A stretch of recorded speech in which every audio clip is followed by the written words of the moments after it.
So, based on Stuart Young's latest utterances to the media, it turns out he may not be as stupid as he looks. He may be a whole lot stupider. First and foremost, there were no bids. So there were no bids to rig.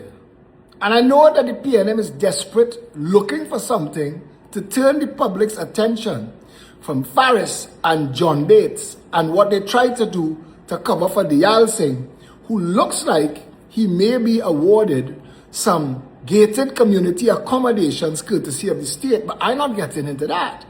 But I know that they are desperate in the PNM to turn attention away from the drug money that built Balize House, because none of their paid talking heads, no Robert Amar, no Rambles, none of them focusing on that.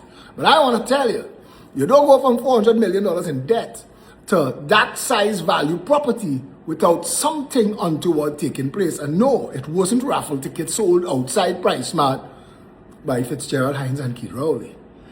This video is for people who have the ability to think. So PNM supporters and trolls like Robert Amar and Rambles, or they could go and do something else.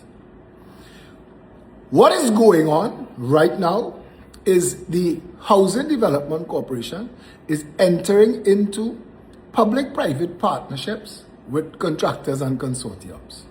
And their responsibility is to provide houses. The HDC has removed all exposure, all liability to the corruption, variations, and overruns that plagued it under the corrupt PNM HDC. I saw in the Express, they said the Wood Green contract had ground to a halt.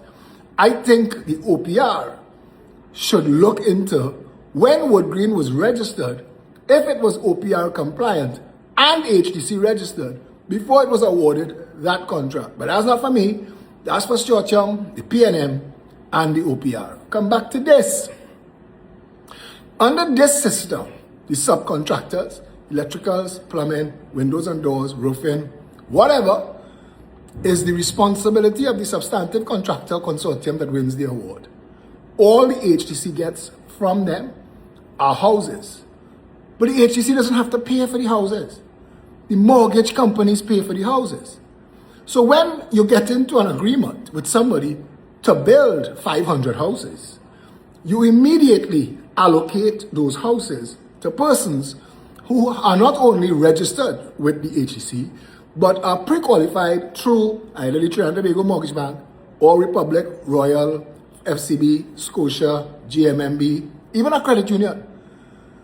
And their money meets their house, and the HDC facilitates all of the people getting homes. We are in a very serious time. We have a mandate to deliver a lot more houses than the PNM did. And we're going to do it safely, sensibly, and above board. Now I'm hearing every single day the PNM trolls, those paid to talk, those who benefited from Balize House money, and again, that's not my lane. My lane is to defend the ministry that I am a part of and my government. And I understand Kamala Prasad Bissessa's, and I understand her intentions clear. Everything we do must be above board. Everything we do must be transparent.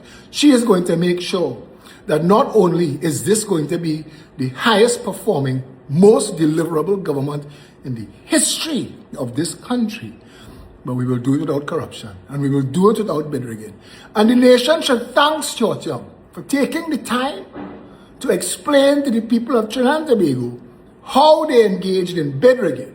And maybe organizations and institutions of the state responsible for prosecution should look into some of those financial contracts and other contracts that were awarded throughout all of the ministries, service contracts that went below the radar. And we have some that we want to put in the public space. And I am happily listening to the PNM talk about all the ways investigations should take place under the OPR, because we're going to ask questions. Where were those investigations? Where were those questions when Keith Rowley and the band of bandits that is the PNM was in office?